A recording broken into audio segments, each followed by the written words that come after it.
사람들은 누구나 이 세상을 바라보는 기준과 틀이 있습니다. 이 세상이 어떻게 이루어졌고 어떠한 목적을 가지고 있으며 이 세상 속에서 어떻게 살아가는 것이 행복하고 기쁜 일인지에 대한 기준들과 틀이 우리 모두 가지고 있다는 것입니다. 단어로 이야기하자면 세계관이라는 것인데요. 세계관이라는 것이 우리 안에 존재하며 또한 우리는 이 세계관 안에서 우리의 세계를 바라보고 이 세계가 어떠한 것인지 생각하고 규정하고 나의 삶을 어떻게 할 것인지에 대해 생각하며 살아간다는 것입니다. 영화를 보면 이러한 것들이 아주 잘 드러나게 돼 있죠. 이제 우리 청소년들이 많이 보는 영화 중에 마블이라는 영화 안에는 마블만의 세계관들이 존재합니다. 그 안에서 다중우주가 존재하고 그 안에서 아이언맨, 스파이더맨 여러 가지 영웅들이 존재하죠. 이와 반대로 또 다른 영웅물인 DC 영화사는 그들만의 또한 세계관들이 존재합니다. 슈퍼맨이라고 하는 외계 종족에 대한 세계관들이 존재한다라는 것이죠. 영화 말고도 소설이나 다른 여러 이야기들 속에 또한 그 작가만의 세계관과 그 이야기만의 세계관들이 존재하고 또한 그 안에 살아가는 등장인물들은 그 세계관 안에서 자신의 어떠한 사람인지 자신은 어떠한 존재인지 규정하고 자신의 삶에 대해서 규정해서 그 삶에 생각한 대로 행동하며 살아간다는 것입니다. 사실 마찬가지로 우리도 우리 나름의 우리가 이 바라보는 세상은 어떠한 세상인지 생각해보고 고민해서 그 안에 규정된 나로 살아가고 또한 규정된 행동 양식대로 우리가 살아가게 됩니다. 그렇다면 우리 세계관이 없는 사람도 있을까요? 전혀 없습니다. 다 누구나 어떠한 사람이든지 세계관이라는 것은 존재합니다. 왜냐하면 누구나 태어나면서부터 이 세상을 보게 되고 듣게 되고 만지게 되고 느끼게 됩니다. 그리고 또한 서로 살아가면서 옆에 있는 사람과 나와 상대방끼리의 영향을 주고받으면서 세계관을 형성해 나가게 됩니다. 설령 외딴 무인도에 한 사람이 산다고 할지라도 그 사람은 그 무인도 안에서 자신만의 세계관을 생각하고 규정하면서 자신이 어떠한 삶인지 생각하고 어떻게 살아가는 것이 행복한 것인지에 대한 세계관을 규정하며 살아간다는 것입니다. 우리나라는 우리나라만의 세계관들이 존재하죠. 그리고 다른 나라는 다른 나라만의 세계관을 가지고 있습니다. 즉, 이 세계관이라는 것은 하나만 존재하는 것이 아니라는 이야기입니다. 다양한 세계관들이 존재하고 있고 그 다양한 세계관 속에서 우리는 아까 이야기했듯이 서로 영향을 주고받으며 살아가고 있습니다. 세계관이 다르기 때문에 우리의 삶 또한 다르고 우리의 생각하는 것조차 다르고 우리가 하는 행동의 이유에 대한 것도 다르기 때문입니다. 모든 것은 세계관 속에서 비롯되어집니다. 제가 과거라고 하니까 좀 그런데 과거에 이제 아프리카 케냐라는 곳에 선교를 간 적이 있었습니다. 저는 그때 가서 이제 현지인 대상으로 이제 캠프를 열고 같이 예배드리는 활동을 했었는데 제가 이제 같이 했던 아이들이 스트릿 보이즈라고 해서 거기 길거리에서 살아가고 길거리에서 먹고 자고 하는 아이들 대상으로 초청해서 함께 예배하는 일들을 같이 예배하고 말씀 나누는 일들을 했었습니다. 제가 이제 그 아이들과 4일 동안 지내면서 조금 깜짝 놀랐던 것은 그 아이들의 행동이나 그 대하는 자세들이 굉장히 자유롭다는 것이었습니다. 그 자유로움이 그들의 예배 속에서도 등장하고 적용되고 드러나게 되었는데요. 그 아이들은 예배 드릴 때 찬양할 때 굉장히 놀랍게 춤을 추면서 찬양을 합니다. 그들의 삶은 이제 춤추고 놀고 음악 들으면 춤추는 것에 굉장히 익숙해지는 삶이기 때문에 예배 속에서도 그렇게 자연스럽게 반영이 된 거죠. 저 또한 그 아이들 사이에서 믿기지 않겠지만 같이 춤추고 같이 뛰놀며 하나님께 찬양했던 기억이 있습니다. 분명히 내 옆에 있던 친구가 다른 친구였는데 찬양 시간이 끝나고 말씀 시간이 되면 내가 모르는 다른 아이들이 앉아 있거나 분명히 이 아이는 이쪽에 앉아 있었는데 그 말씀 시작하면 뭐 저쪽에 앉아 있는 듯 그렇게 막 여러 가지 돌아다니면서 예배를 굉장히 자유롭게 드리는 모습을 보게 되었습니다. 사실 한국 교회 안에서 이러한 모습을 상상하기란 굉장히 어렵기도 하고 또한 저는 본 적이 없는 것 같습니다. 제가 이러한 아프리카에 대한 이야기를 한 이유가 단순히 아프리카의 예배가 옳고 좋다는 이야기를 하고 싶은 것이 아니라 다른 문화의 세계관이 있고 그 세계관에 맞춰서 우리의 삶이 규정되고 우리의 행동 양식이 정해진다는 이야기를 우리 달라짐을 다룰 수 있음을 이야기하고 싶었습니다. 놀랍게도 이 세계관의 특징 중 하나가 굉장히 서로 잘 혼합되어진다라는 것입니다. 나의 세계관과 상대방의 세계관이 부딪히면서 서로에게 영향을 준다는 것이죠. 어떠한 사람이 와서 야, 내 삶을 봐봐. 내 삶을 보면 굉장히 행복하고 굉장히 자유롭고 내 삶이 굉장히 옳은 형태야 라고 주장하게 된다면 그것을 받아들이는 자신은 그것을 보고 받아들이면서 그것은 좋은 거구나 하면서 내 삶에 적용시키거나 반대로 그것을 거부한다고 하더라도 그것을 들음으로써 이미 나는 그것과 반대되는 행동 양식을 결정하거나 다른 형태로 그것을 형성한다는 것입니다. 우리는 매번 이렇게 혼합되고 영향받으면서 우리의 세계를 형성해 나간다라는 것이죠. 이 세계관이 굉장히 중요한데 왜냐하면 이 세계관이 내 자신의 삶의 만족도를 결정하기 때문입니다. 즉 세계관이라는 것 자체가 내 삶의 행복의 기준이 된다라는 것이죠.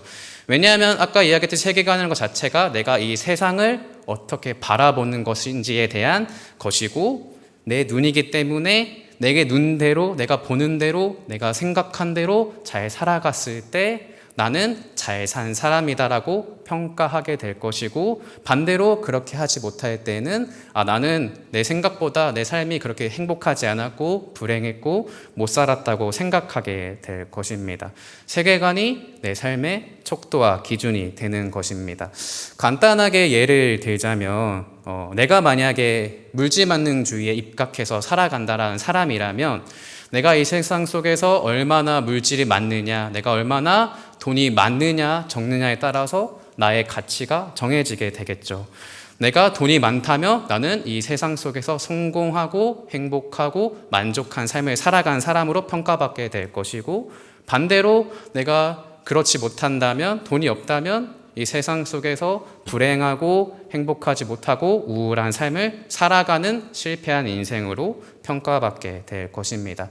또 하나 예를 들자면 내가 만약에 높은 자리에 앉는 것이 이 인생의 가치가 있는 것이라고 생각하고 그 세계관에 입각해 있다면 나는 높은 것에 있어야만 나를 성공한 사람으로 나를 행복한 사람으로 평가하게 될 것입니다. 반대로 내가 낮은 위치에 있고 낮은 자리에 있다면 나는 누구보다 불행한 인생을 살고 있는 사람으로 생각하게 될 것이고 누구보다도 불행하고 행복하지 못한 사람으로 실패한 사람으로 평가하게 될 것입니다.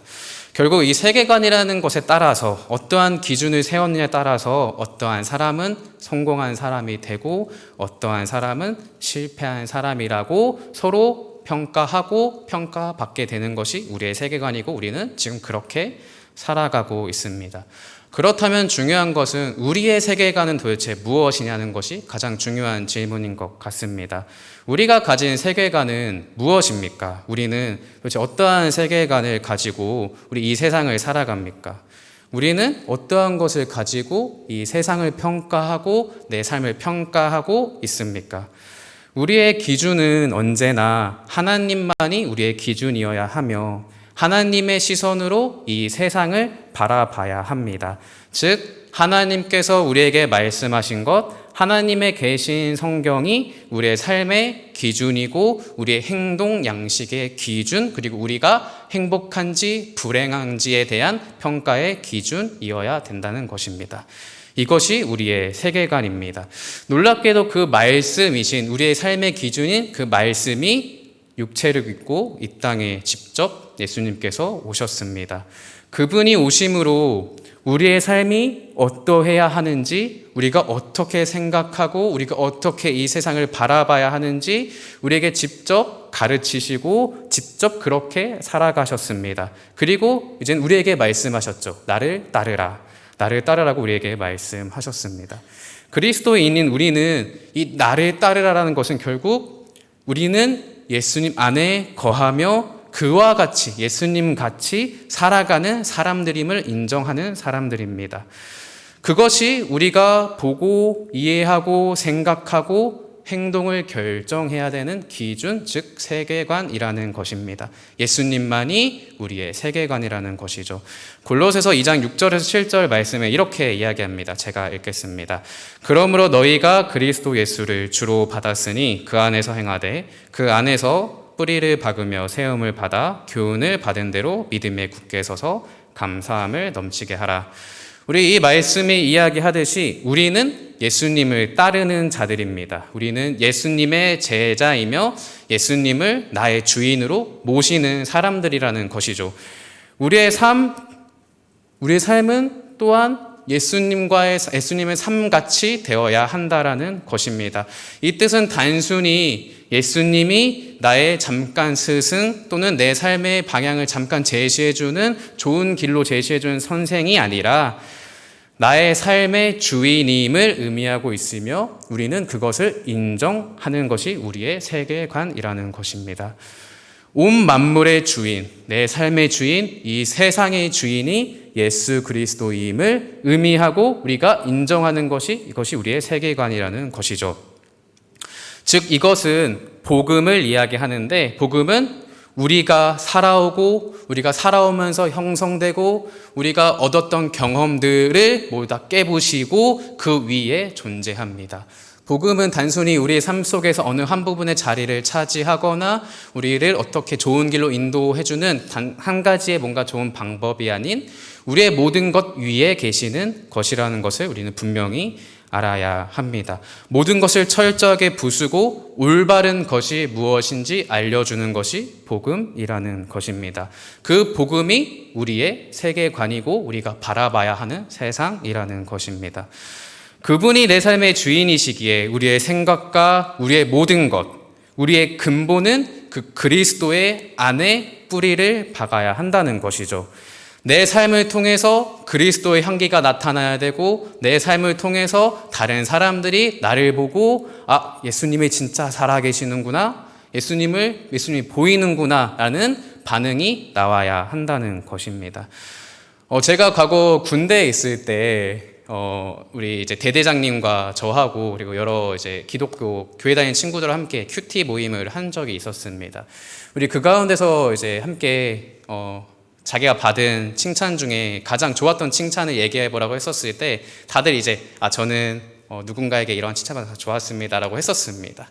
그 중에 한 분이 저의 선임이 있었는데 그분의 했던 가장 듣기 좋았던 칭찬은 너를 보니까 예수님이 보인다라는 말이 자기에게는 가장 좋은 칭찬으로 여겨졌다는 것이었습니다.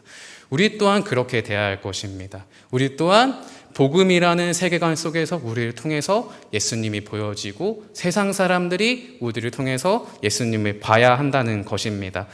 그렇다면 우리가 자꾸 관심을 둬야 하는 지점, 우리가 관심을 둬야 하는 부분은 어디일까요? 당연히 다름 아닌 바로 예수 그리스도라는 것입니다.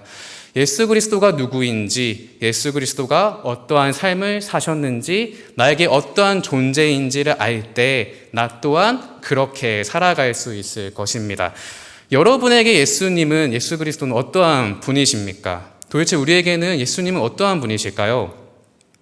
우리는 예수 그리스도를 단순히 나의 생각과 나의 경험으로 나의 눈으로 해석하고 바라보는 것이 아니라 오직 성경의 말씀으로 성경이 말하는 것을 통해서 예수 그리스도를 바라보고 해석하고 알아야 됩니다. 골로새서 1장 15절에서 17절 말씀에는 이렇게 기록되어 있습니다. 제가 읽겠습니다. 그는 보이지 아니하는 하나님의 형상이시요 모든 피조물보다 먼저 나신 이시니 만물이 그에게서 창조되되 하늘과 땅에서 보이는 것들과 보이지 않는 것들과 혹은 왕권들과 주권들이나 통치자들이나 권세들이나 만물이 다 그로 말미암고 그를 위하여 창조되었고 또한 그가 만물보다 먼저 계시고 만물이 그 안에 함께 섰느니라. 우리 성경에서 예수 그리스도를 뭐라고 이야기합니까? 예수 그리스도는 창조주이시며 이 세상을 다스리시는 만유의 주라고 이야기하고 있습니다. 이 세상의 모든 것이 예수 그리스도로부터 비롯되었고 만들어졌고 창조되어 있으며 예수 그리스도 안에 있으며 예수 그리스도를 위하여 존재한다고 이야기하고 있는 것입니다. 세상의 모든 것, 사소한 것부터 시작해서 우리가 알 수 없는 거대한 일들까지 모두 이 모든 것은 결국 예수 그리스도부터 시작되었고 그를 위하여 존재한다는 것입니다. 모든 것보다 예수 그리스도가 먼저 계셨고 모든 것은 그 안에 이루어짐을 이야기하고 있습니다. 다시 정리하자면 즉 그리스도로부터 모든 것이 시작 창조되었고 지금도 통치하시고 다스리시고 하신다는 것입니다. 이 의미는 단순히 세상과 뭔가 구별되어서 다스린다는 것이 아닙니다. 우리가 자꾸 다스린다라고 생각했을 때 우리 세상의 통치자들을 많이 생각하죠. 마치 세상의 통치자들처럼 통치하신다는 의미가 아니라는 것입니다. 세상의 통치자들은 생각보다 불가능한 일이 굉장히 많죠. 왜냐하면 사람이기 때문입니다. 그러나 예수님은 그러하지 않습니다. 아까 이야기했듯이 모든 것은 예수 그리스도로부터 나왔기 때문입니다. 다시 말해서 우리의 삶에 벌어지는 모든 것은 그리스도, 예수 그리스도의 계획과 뜻 가운데 있음을 알아야 한다는 것입니다. 그냥 어느 순간, 어느 장소에 잠깐 하나님의 뜻이 임하고 그 가운데 하나님의 계획이 벌어지는 것이 아니라 우리 삶 속에서 이 지구상에서 이 우주 가운데 벌어지는 매 순간마다, 매 순간, 매 장소마다 벌어지는 모든 것이 하나님의 뜻과 계획 가운데 있으며 그 계획대로 예수 그리스도께서 우리를 통치하고 계신다는 것입니다. 나의 머리카락이 자라고 떨어지는 것, 나의 손톱이 자라고 깎이는 것, 키가 자라나고 커가는 것, 손이 이곳에서 이곳으로 옮겨가는 행동, 모든 것은 하나님의 계획 가운데 있으며 뜻 가운데 있다라는 것입니다. 더 나아가서 나의 삶에 찾아오는 여러 가지 상황들, 기쁨과 슬픔과 행복한 일들, 반대로 불행하고 슬프고 어려운 일들 또한 하나님의 계획 가운데 모든 것이 존재하고 하나님의 통치하심 속 다스림 속에 이루어진다라는 것입니다.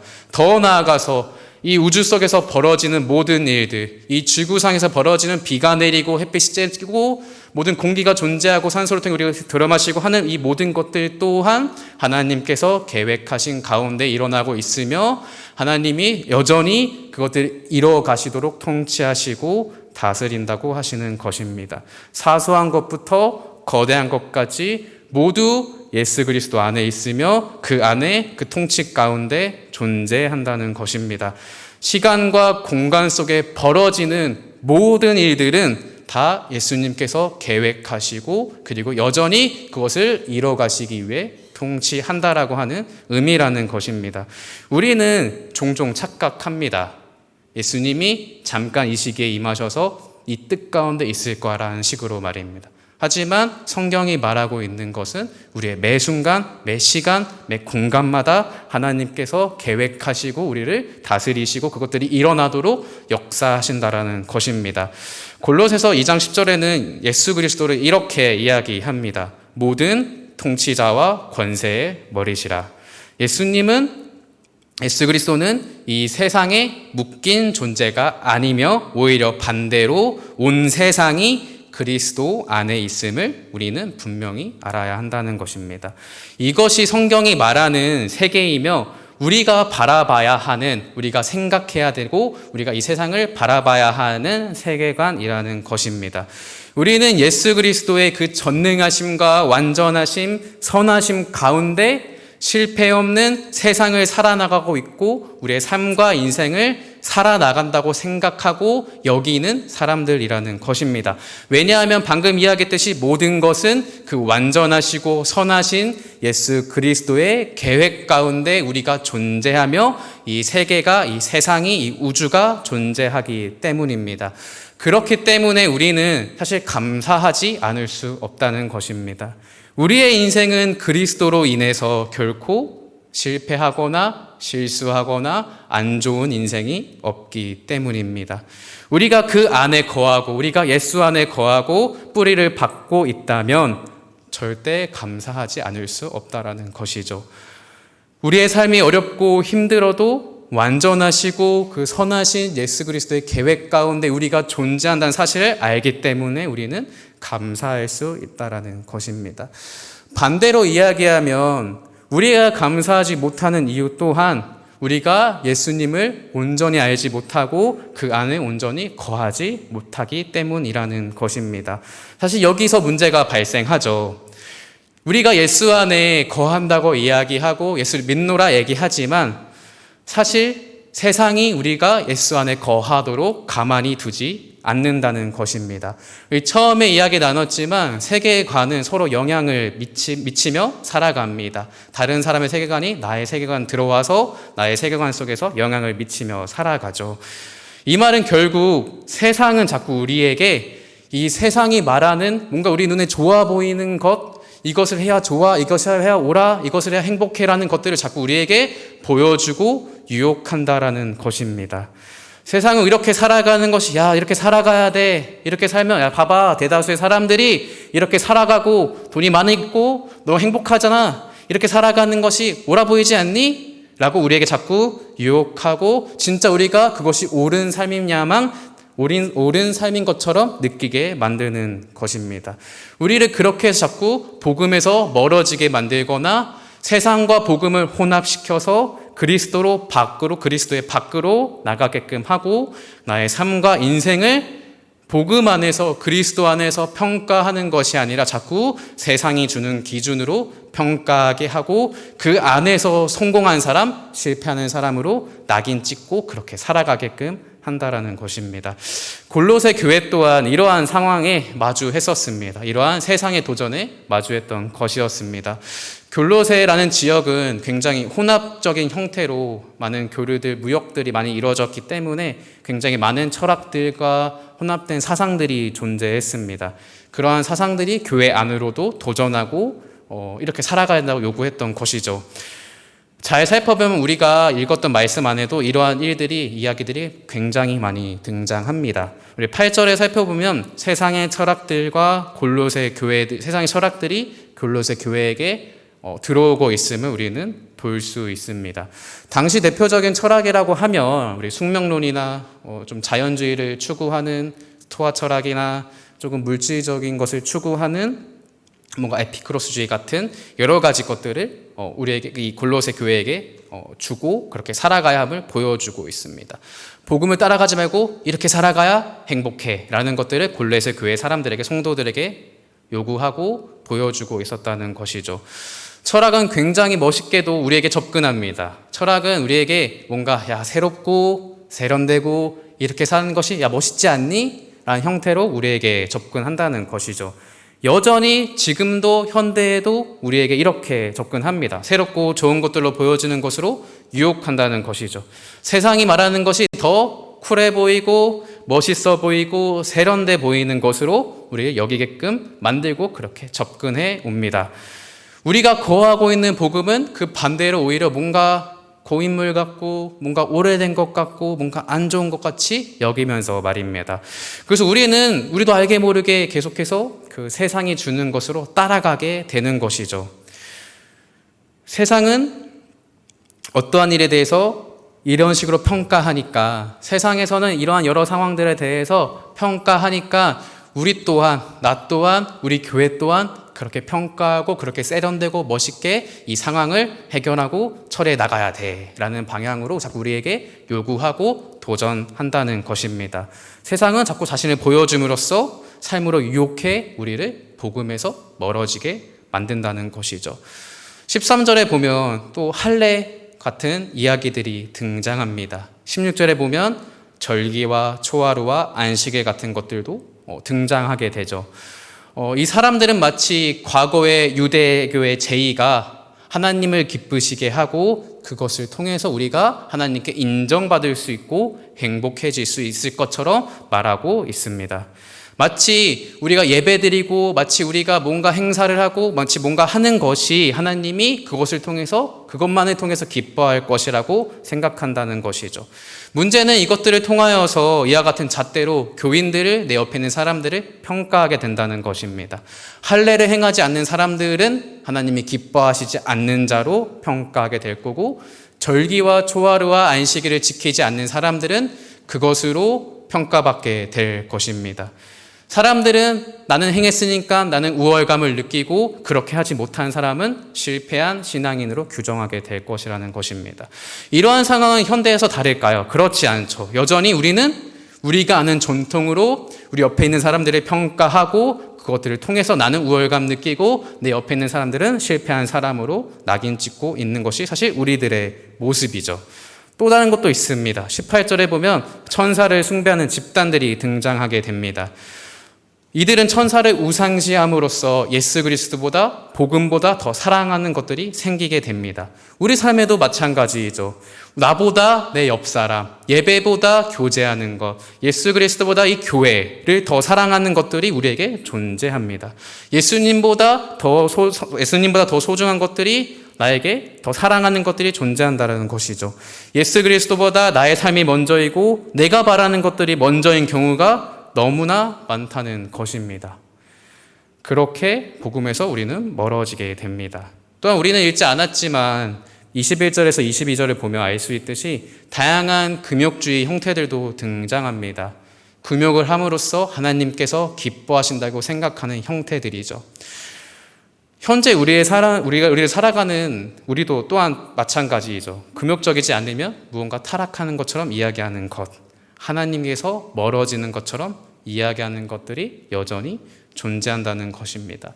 이처럼 뭔가 세상은 자꾸 우리에게 야 이렇게 살아야 하나님께서 기뻐하시고 이렇게 살아야 행복하고 이렇게 세상의 방식이 옳고 행복한 거야 라고 우리를 자꾸 유혹합니다. 안타깝게도 우리는 그거 잘 이겨낼까요? 그렇지 않다라는 것이죠. 우리는 그러한 유혹에 자주 무너지고 자주 혼합되어져서 진짜 복음과는 멀어지게 된다라는 것입니다. 세상의 기준으로 교회를 평가하고 우리들을 평가하고 세상의 시선으로 이 성경을 바라보고 그 기준대로 살아간다라는 것입니다. 그렇다면 문제는 무엇일까요? 완전히 세상과 단절하며 살아가야 될까요? 아니죠.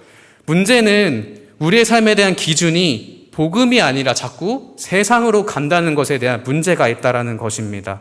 우리의 뿌리가, 우리의 기반이, 우리의 기준이, 우리의 근본은 언제나 이 복음, 예수 그리스도에 있어야 하는데 그것이 자꾸 옮겨져서 세상이 말하는 뭔가 세상이 말하는 어떤가로 옮겨지게 된다라는 것입니다. 그것이 우리의 문제라는 것입니다. 우리가 해야 될 것은 이 복음을 기준으로 두고 그곳에 뿌리를 박고 우리에게 도전해오는 세상의 문화와 세계관을 평가하고 물리치고 받아들여야 한다는 것입니다. 이 문제는 곧 무엇을 따르느냐에 대한 문제라는 것입니다. 나는 도대체 무엇을 따르고 있는가? 세상을 따르고 있는 것인가? 예수 그리스도를 따르고 있는 것인가에 대한 문제라는 것입니다. 저는 올해 굉장히 사실 힘든 시기들을 조금 많이 겪었습니다. 어떠한 일을 겪었냐면 그저 이 세상이 빨리 끝났으면 좋겠다는 생각을 굉장히 많이 했었습니다. 빨리 이 땅에 예수님이 오시고 재림함으로써 뭔가 그 가운데 누려지는 기쁨과 평안을 빨리 누리고 싶어 했던 생각들을 굉장히 많이 했었어요. 왜냐하면 사실 저에게 있어서 하루하루가 두렵고 내일이라는 것은 굉장히 무서웠었습니다. 그렇기 때문에 뭔가 예수님이 빨리 오시면 좋겠다라는 생각을 했다라는 것이죠. 그저 예수님을 바라보고 예수님이 주시는 그 기쁨이 얼마나 클지에 대한 생각보다 그저 내가 지금 현재 느끼고 있고 내가 두려워하는 것들 때문에 예수님을 찾고 원했다라는 것이죠. 저는 하루하루가 살아요 굉장히 많이 벅차더라고요. 미래를 생각하면 굉장히 암담하고 내가 잘 살아나갈 수 있을까 굉장히 무서웠습니다. 내가 이렇게 살아가는 것이 옳은 것인지 정말 행복하게 살아갈 수 있는 것인지 전혀 모르겠고 무언가 나의 삶은 다른 사람들이 날 보기에 너 굉장히 잘 못 살았다라고 평가할 것만 같았습니다. 세상이 그렇게 저를 평가할 것만 같았다는 거죠.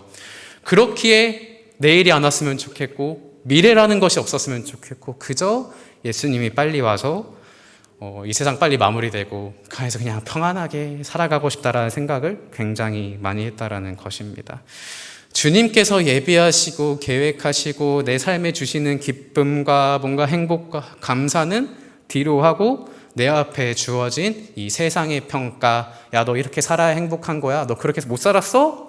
그럼 넌 실패한 거야 라고 하는 그 두려움 때문에 더 이상 살아가고 싶지 않다는 생각들을 굉장히 많이 하게 됐다는 것이죠.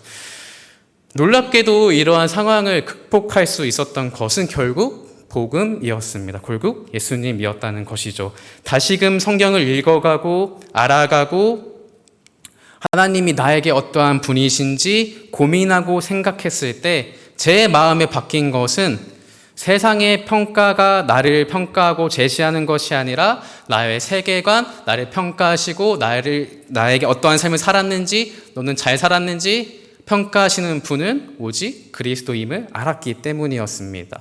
복음이 저의 인생을 완전히 뒤바꿔 놓고 그 위에 군림하게 된 것입니다.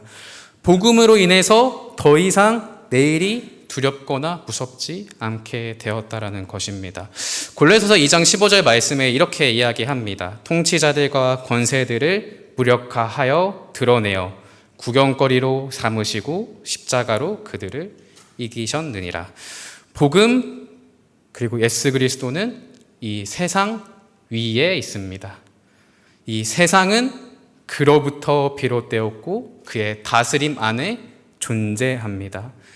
우리가 이 사실을 믿고 우리가 그의 백성과 그의 제자된 우리는 이 사실을 통해서 언제나 감사하고 평안한 삶을 살아갈 수밖에 없다는 것입니다. 어느 상황이나 무슨 상황이나 언제나 우리는 감사하며 살아갈 수밖에 없습니다. 여러분은 어떠하십니까? 여러분은 어떠한 것을 따르며 살아가십니까? 여러분의 세계는 어떠한 세계입니까? 어떻게 바라보면서 살아가고 계십니까? 우리는 온전히 복음으로 기준해서 복음을 받아들임으로 그것들을 기준해서 평가받고 해야 되는 사람들입니다. 사복음서에는 예수님이 사람들을 부르실 때 얘기하죠. 아까 이야기했듯이 나를 따르라 했을 때 그때 사람들의 반응은 자신의 모든 것들을 내려놓고 따른다는 것입니다. 어부였던 베드로도 자신의 직업인 자신의 세계였던 그 어부의 생활을 다 내려놓고 오직 예수님만 따랐다는 것이죠. 하나님께서 아브라함을 부르셨을 때도 마찬가지였습니다. 아브라함 또한 하나님의 부르심에 자신이 살던 고향과 친척과 아버지의 집, 자신의 생활터전, 자신의 세계를 모두 내려놓고 하나님께서 제시하고 알려주고 옳은 방향인 그 세계를 따라 살아가게 됩니다. 부르심을 받은 우리는 이처럼 자신의 모든 것을 놓고 예수님을 따라가는 자들입니다. 이는 지금까지 내가 살아왔고 내가 경험했던 모든 것들을 내려놓고 오직 성경, 오직 그리스도와 같이 그의 모습으로 살아가겠다고 결심하는 행동이라는 것입니다. 우리도 성도님들도 하나님의 부르심을 통해 이 자리에 나아온 사람들입니다.